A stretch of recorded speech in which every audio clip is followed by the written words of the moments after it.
Welcome to another episode of the TUE Brew Review. Well, looking at the calendar, we're going to be in July, and that means the 4th of July is coming up this weekend, and it's a special one. 250 years of this great experiment, of this democratic republic, good, bad, and indifferent that we live in, but wouldn't have it any other way. So to commemorate such an occasion, I wanted to do a review on a beer that I think truly reflects America's pride and ingenuity and their can-do spirit. Oh, wait, sorry, this is the wrong beer. Nope, sorry. This one, Sam Adams Utopia. So, for those of you who are not familiar with this, Sam Adams makes basically a 30% ABV beer that's been barrel aged in multiple barrels. I don't know how long they've been doing it, but I want to say for maybe at least 20 years, perhaps. So basically, this just pushes the limits of what a beer can be. And the fact that it's still a beer at 30% ABV is fairly amazing. And actually, I'll get to the actual bottle here in a moment, because this in and of itself is quite something. And also, shout out to my good friend in P1, Tony, who got me this beer. So I am honored that you donated this beer to the TBR cause, and rest assured there will be plenty left in here to share in the not too distant future. But yes, so in terms of beer, beer is made by yeast, basically fermenting sugars into alcohol. Challenge with the yeast, though, the yeast starts to kind of peter out the more alcohol you get in the beer as it ferments, and even the strongest yeasts, most robust yeast, they would start to peter out at around 13, 14, maybe 15% alcohol by volume. Once the beer fermented to that level, the yeast just drop out. They can't work in those conditions.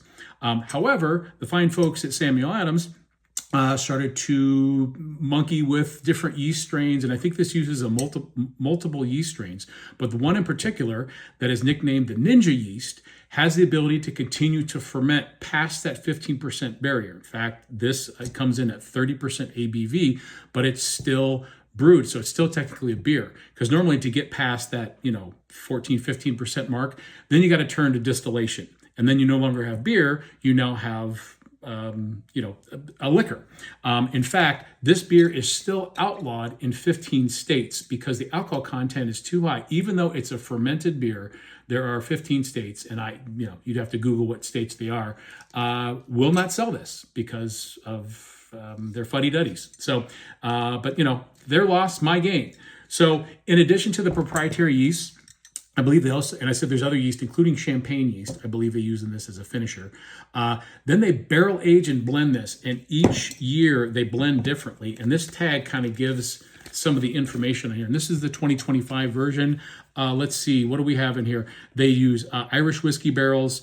You've got, Ruby Port, Carcavelis, which I believe is like a Portuguese wine, cognac, Scottish whiskey, Amarone, which I believe is a European wine, Spanish wine, maybe, and then white port barrels. So they age this beer in all these different barrels, and then their barrel master blends them all together to come up with this, and away we go. So, first of all, the container, this copper brew kettle, this is amazing. You've got the louvers. There's Mr. Sam Adams himself.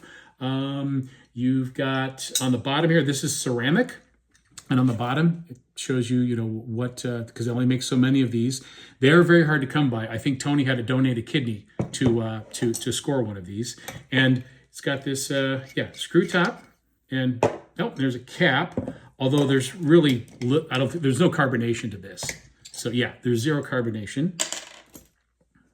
Man, as soon as I open it, you just, explosion of wood and sugar and all kinds of beery port-like goodness. So let's get a little bit of that in the glass. All right, get this capped off. Oh, there you go. As expected, again, no carbonation. This is just too rich and boozy to hold carbonation. You've got, brown, maybe some like tinge of little yellowish highlights there towards the top, maybe a little bit of reddish to it. And you can kind of, I don't know if it comes through on the video, but you can see that like the residual sugar is just clinging to the side of the glass. So as boozy as this still has a ton of residual malt sugar in it. So, and then the aromatics just, I mean, they're filling the room. You're getting like like a dark chocolate covered cherry in there, fig, big time caramel, maple syrup, a lot of sweet cooked sugar aromatics in there.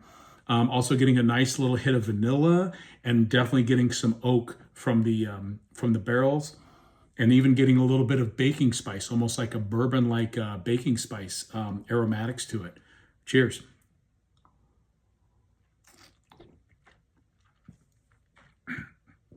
Boozy. Sorry, it kind of went down the wrong pipe there, but I'll adjust.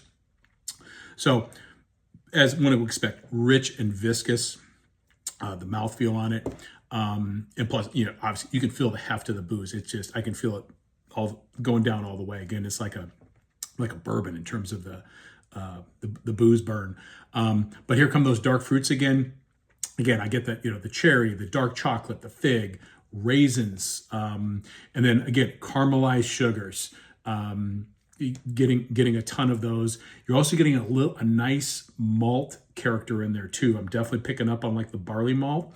That's in there as well. So it's letting you know that it is even though it kind of sips like a cognac, it's got some beer character to it.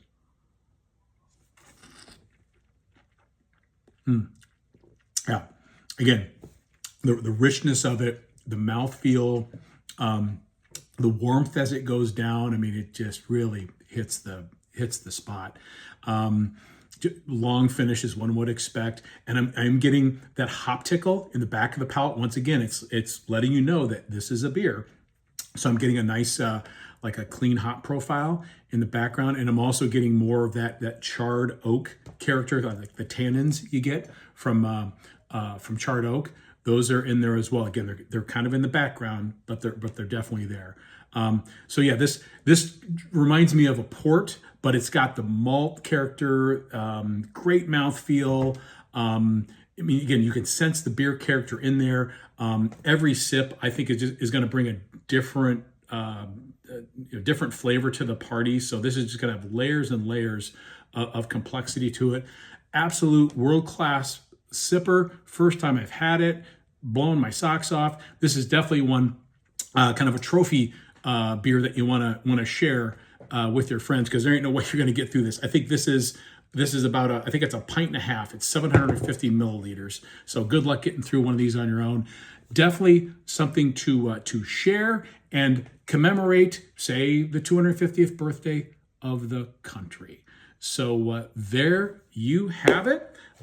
This once again is Sam Adams Utopia, the 2025 version. Hope everybody out there has a safe and happy 4th of July. Here's to another 250 years of democracy and beer. America. Cheers.